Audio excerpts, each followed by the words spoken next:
Good evening, Trinidad and Tobago. I'm Verna Bharath. This is TTT News. It's time for the headlines. Civil aviation awaits probe into Ethiopian airline crash before pronouncing on safety of Boeing 737 MAX 8. Judiciary workers march outside Hall of Justice. Mrs. Sharon Rowley says still too many women are not aware of what equality means. And in sport, TTFA won't confirm nor deny failed drug test reports in training squad. The Civil Aviation Authority of Trinidad and Tobago is monitoring the investigation into the accident involving the Ethiopian airliner Boeing 737 MAX 8 jet and will not base any of its actions on speculation. Since the crash in Addis Ababa on Sunday, the Boeing 737 MAX 8 jet has come under scrutiny, with several international airlines in Asia and Europe grounding their jets for inspection. Minister of Works and Transport Rohan Sinanan responded to a question in the Senate on Tuesday about the course of action by the Civil Aviation Authority following the crash. The Trinidad and Tobago Civil Aviation Authority notes from the media report that the accident is being investigated by the relevant authorities. Consequently, the Trinidad and Tobago Civil Aviation Authority cannot be engaged in speculation about the cause of the accident. Airlines continuing to operate their Boeing 737 MAX 8 jets include American Airlines, Air Canada, and Southwest Airlines, to name a few. Minister Sinanan confirmed that a few international airlines which use the Boeing 737 MAX 8 operate out of Piaco International Airport. And I think is United operates these 737 in our airspace. The Public Services Association is planning action on Monday, March 18th, and calls on employees of the Hall of Justice to stay away from work. PSA leader Watson Duke led a march outside the Hall of Justice this afternoon. He told the media why the workers are not happy.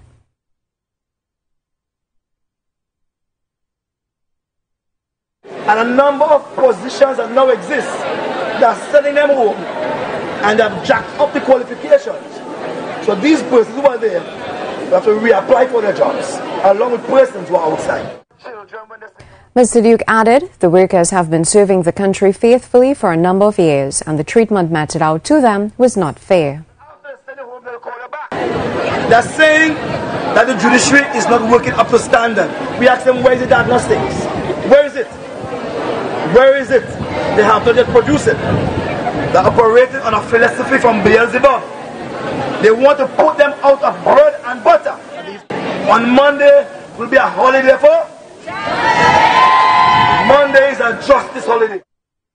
Prime Minister Dr. Keith Rowley is in good spirits. This according to his wife Sharon Rowley. Dr. Rowley announced on Carnival Sunday that he would be leaving the country on Carnival Tuesday for the U.S. to undergo medical tests concerning some soft plaque which was found in one of his arteries. Mrs. Rowley gave an update at the Association of Female Executives Annual Awards and Mentorship Function at the Hyatt today.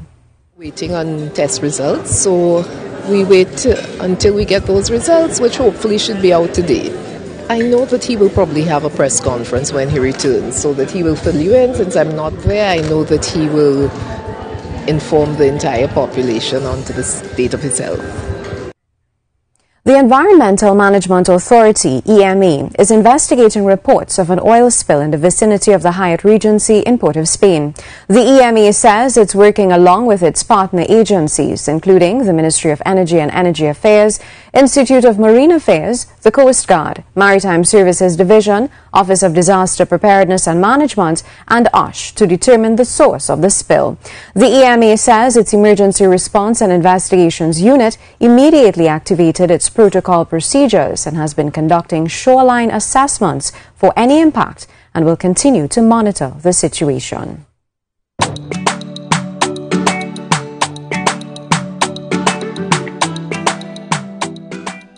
Despite the strides that this country has made toward gender equality, there are still too many women who have no idea what equality means.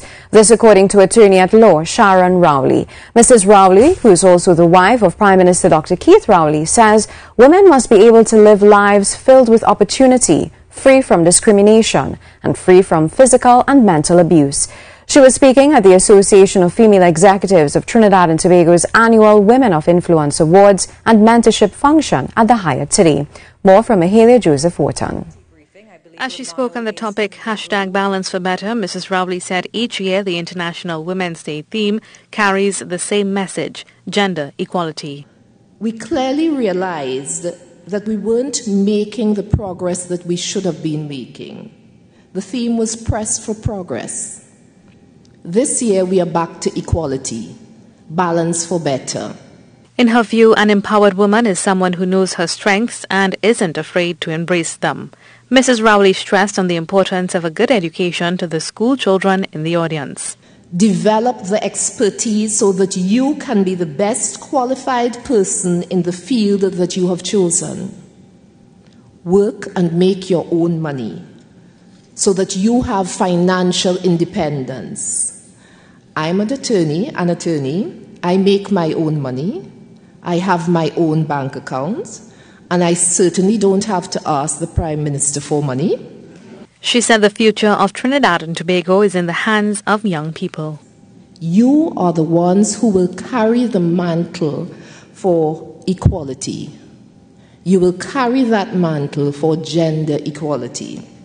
Mrs. Rowley said empowered women empower other women, and it's something that AFET strives to do. On Tuesday, the association honored 5 women at their annual Women of Influence Awards and Mentorship function. They also hosted more than 70 students from 9 schools from across Trinidad. The 5 women who were recognized were awarded for their outstanding contributions in the areas of business pioneer, national spirit, social entrepreneur, young female leader, and spirit of AFET. The association also used the opportunity to expand on their International Women's Day celebrations. Mahalia Joseph Wharton, TTT News. According to the Vice President of the Bankers Association, Karen Darbesi, empowerment is taking control of your destiny. She said, empowerment does not detract from being female. We'll have more on that story a bit later on in the newscast. And remember, you can also keep up to date with the latest stories on Facebook and Twitter at TTT Live Online.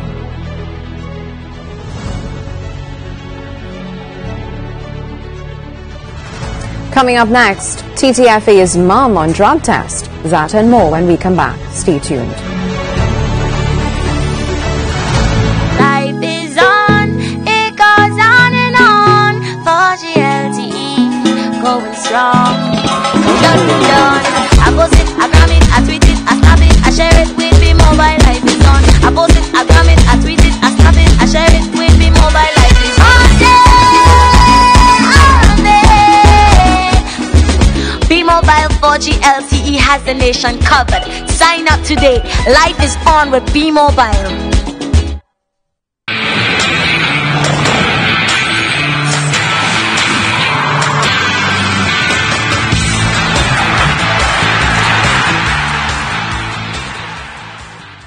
The Trinidad and Tobago Football Association isn't confirming nor denying reports of possible failed drugs tests by certain members of the national football team currently in training under head coach Dennis Lawrence.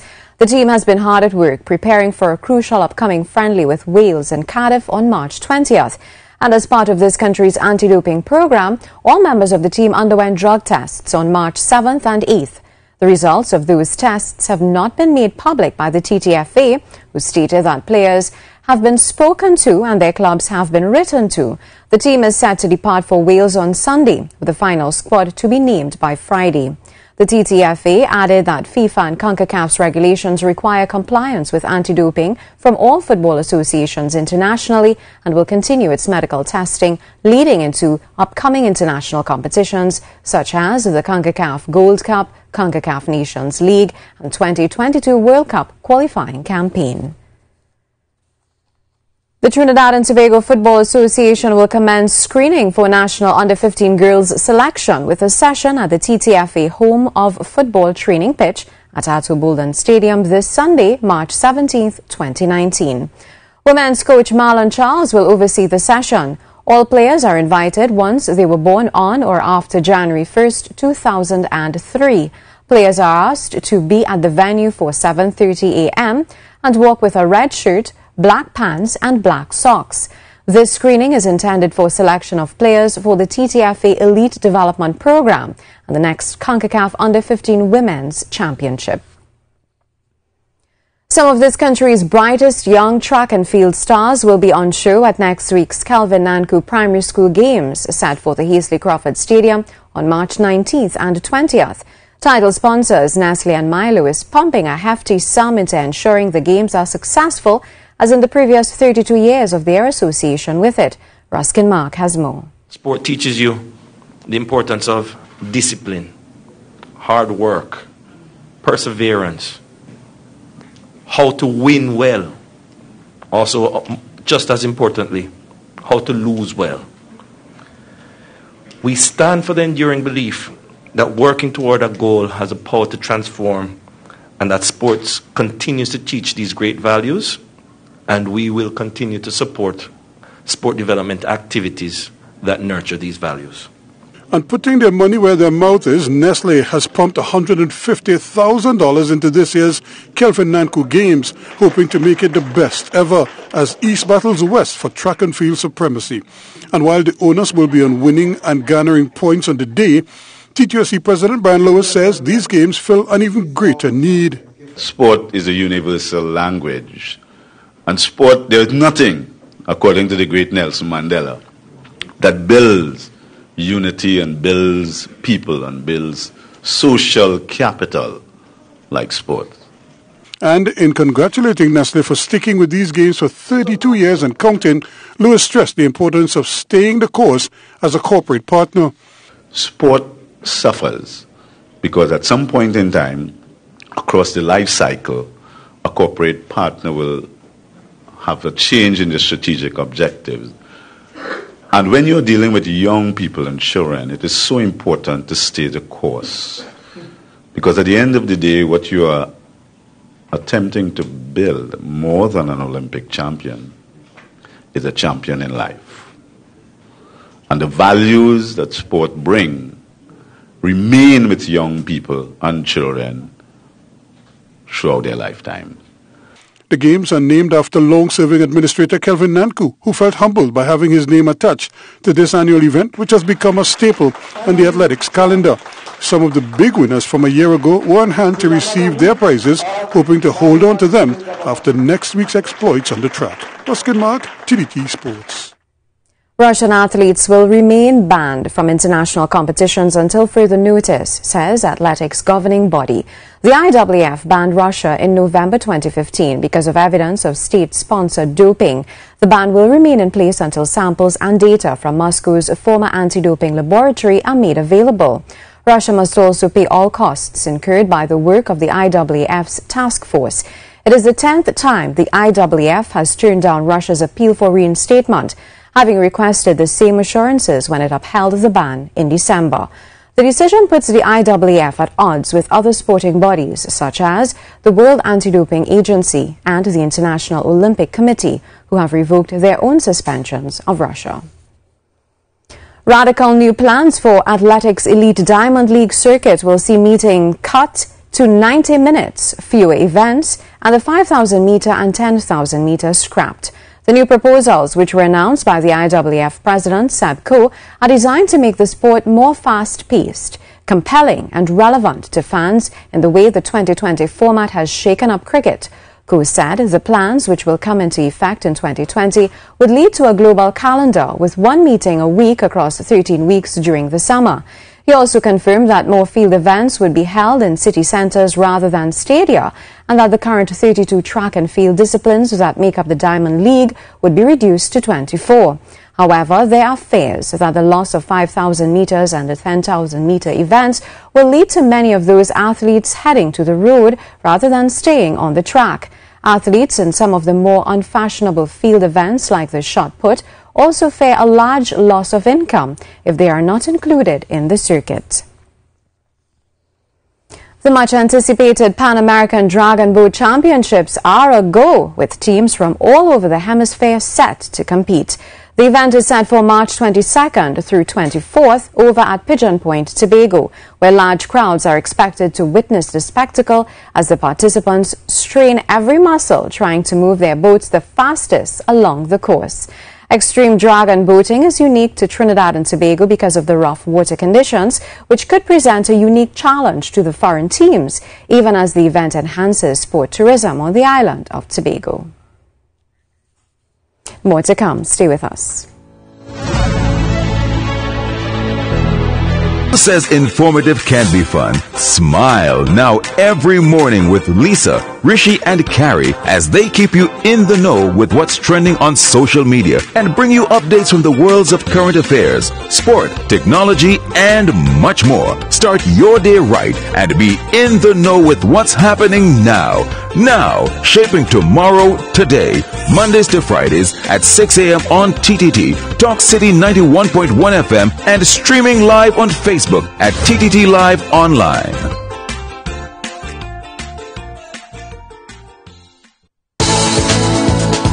The weather is brought to you in part by the Water and Sewerage Authority. Water, use what you need. The sound of rain on the roofs. It's been a strange sight. We haven't heard of that over the last few days. In fact, all across both Trinidad and Tobago, it's been cloudy and damp, but there's still a meteorological drought warning in effect. But back in 2010, on this day, the March 2010 drought began, and it obviously was one of the worst in 40 years. And the wet season then began late on May 28th. So could we be seeing a repeat as you go through 2019? There is a possibility with the meteorological drought warning in effect for us right now. But there is a lot of more cloudiness and moisture around for Trinidad and Tobago overnight. So looking for some showers through the night into the first part of your morning. So some damp spots expected around the Tobago through Castara down towards Plymouth and into Mason Hall and Buku as well. And it will be a damp end to your day as well, with possibly just only a few showers late on Wednesday night. For those in Trinidad, also some damp spots expected first thing in your morning around Blanchisseuse, coming down into Arima, Valencia. Most of the eastern areas of Trinidad will likely be wetter than the western areas, so you will notice a lot of the clouds and the showers hanging around, getting around to Piarco, coming down towards central areas into Rio Claro and Guaraguari. Where if you're in San Fernando, you see a scattering of showers with some sunshine peeking through as you go through the day. So overall, if you're heading for eastern areas, you should walk with the umbrella. Highs will likely reflect the cloudiness around, no higher than 30 degrees Celsius for both Trinidad and Tobago. Through Thursday and Friday, it will remain quite mild in terms of the temperatures. Still, a bit of sunshine set to come through, but more sunshine expected by late Friday going into Saturday for both Trinidad and Tobago, with a ridge of high pressure building and the possibility of some Saharan dust maybe by early next week. Heading offshore, there's a moderate easterly breeze of 50 knots. A few whitecaps are expected well offshore in the Atlantic. You'll see there's 2-meter wind waves there, but closer to 1.5 meters in the Caribbean, with east-northeasterly swells of 6 to 8 seconds as we go through our Wednesday. And you'll notice that we also have just a couple of high tides for you, 8 a.m. and then at 9 p.m. Across the eastern Caribbean, the reason why we've been seeing a lot of the cloudiness is that we have an upper level trough just running from the northeast down towards the southwest, and on that side we're likely to see a lot more moisture and showers coming out of it. But further to the north, it's drier with a lot more high pressure in charge. Santo Domingo, only a few clouds, 30 degrees Celsius there, and also for Kingston hovering at 30 degrees Celsius. And for the eastern Caribbean, the further north you head, you pick up the brighter weather, a lot more sunshine for the Leeward Islands. And we talked about the cloudiness which will hang over the southern windwards, which will include Trinidad and Tobago and coming down to Georgetown as well. So tomorrow then, cloudy with some showers, but still quite comfortable at 31 degrees Celsius. So that's the weather, and that's it from me. The weather was brought to you in part by the Water and Sewerage Authority. Water, use what you need. The Junior Champs in Concert will remain a fixture on the school's calendar as the Ministry of Education is impressed with the content the young entertainers have produced.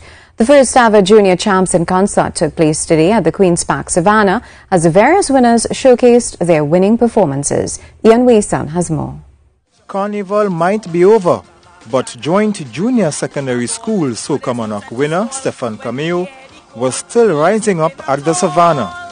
I know we're gonna raise the level up, up, up, up, up, up, up, up, in the air, in the air, in the air, in the air. Look back now, we ready to raise up the the place, raise up the place. Heat's in the place, raise up the place. Heat's in the place. Happy party, you know.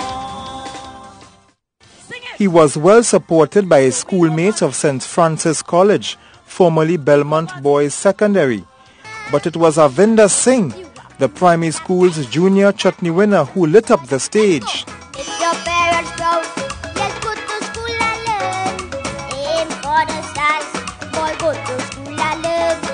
Study very hard, boy, go to school and learn. This is your future, boy, show some concern. Point the sky, point the sky.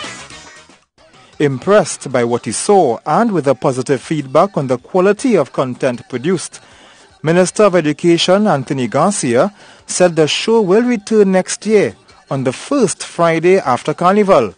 Speaking to reporters, he said the future of the art form is safe. Because what we have seen and witnessed, simply the children are there holding the bandwagon, holding the flags, doing everything possible to ensure that our calypso, our traditional art forms are kept alive. In fact, if you listen to the calypso that was sung by the student from St. Mary's College, you would realize that calypso is alive and kicking. Also on show was ex-tempo champion Kishon Phillip with the runners-up. Well, I feel all your men, well, all your fruity, all your hair, all your honey, talking about me. I'm telling you, I wonder what is this. All you want to see right now, I give earlier some dread licks. You look like a man that like a munch. You look like you just eat real plenty box lunch. Well, Brian Lunda, name your Godzilla. Well, my nickname for you is Box Lunch Killer. And gracing the stage one more time was primary school's panorama champs, Guayco Presbyterian Primary School.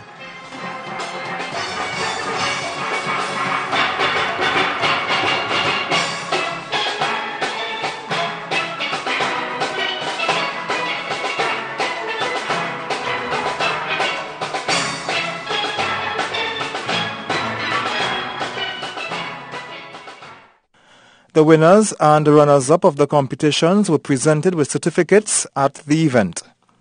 Ian Wason, TTT News.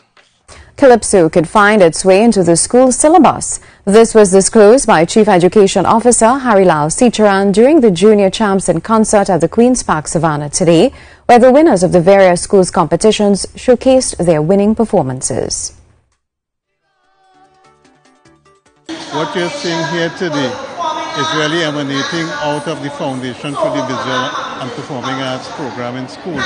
And in fact, in addition to what Minister has said, today also answers those persons who've been asking about where those areas fit within the curriculum. Really it is bringing it front and center and side by side with all the other subject areas. So it is already there. We continue to work, we partner with various stakeholders, and we could only get better from here. Here are the details of the day's market activity on the Trinidad and Tobago Stock Exchange.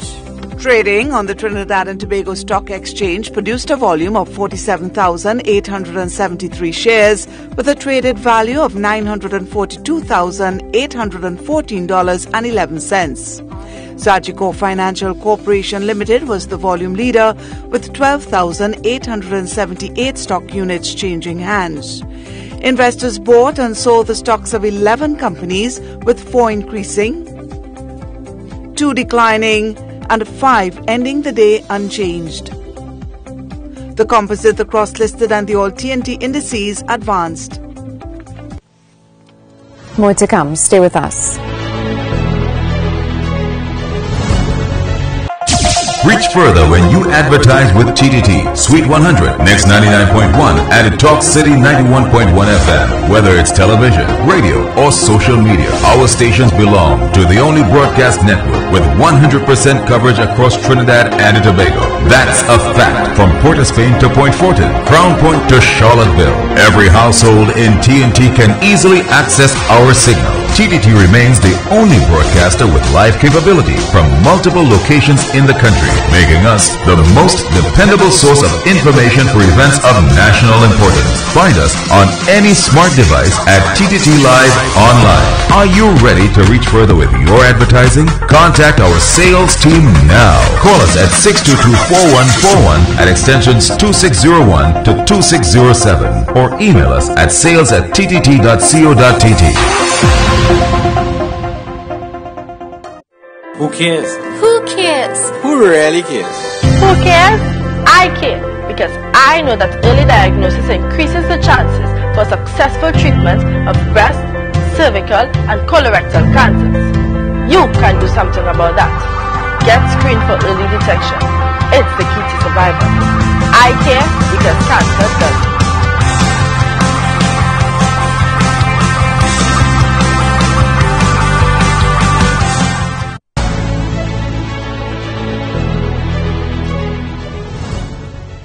Two men have appeared in court charged with committing arson against a family of 10.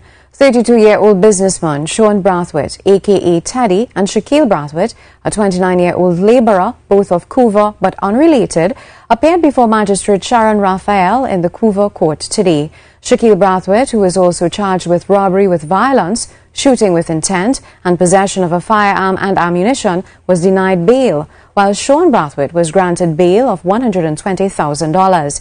Shaquille Brathwaite's robbery charge arose from an incident which took place in August 2018 against patrons of a bar in Esperanza Village in Couva. Both men were, however, charged with setting fire to the home of the family. On March 2nd, the family was inside their house at about 1 a.m. when they heard loud noises and, upon investigating, discovered the building was on fire. They managed to escape. Police arrested both men on the same date of the attack against the family. The head of the Environmental Management Authority says even though Trinidad and Tobago accounts for 0.1% of global gas emissions, reducing the country's carbon footprint is critical. EMA Managing Director Hayden Romano says with international researchers predicting the impact of climate change to amount to as much as $2 billion in the short term, it's becoming impossible to ignore that action needs to be taken. Healthcare costs are expected to rise due to increased incidence of dengue, Zika, leptospirosis, gastroenteritis, and other foodborne and respiratory illnesses. He was speaking at the Ministry of Planning and Development's launch of its knowledge management system and the pilot project for the National Climate Mitigation Monitoring, Reporting and Verification System on Tuesday. Trinidad and Tobago's nationality-determined contribution outlines, among other initiatives, a commitment to reduce the overall gas emissions from its three main sectors to 15% by 2030. Minister in the Ministry of Finance, Alison West, said a more accurate tracking of emissions can have several benefits to the society as a whole. Advanced technologies, creating jobs, maximizing production efficiency, and ultimately create a society that is efficient, clean, and productive while realizing positive economic growth. That's a wrap on this evening's TTT News. I'm Verna Bharath. Have a good night.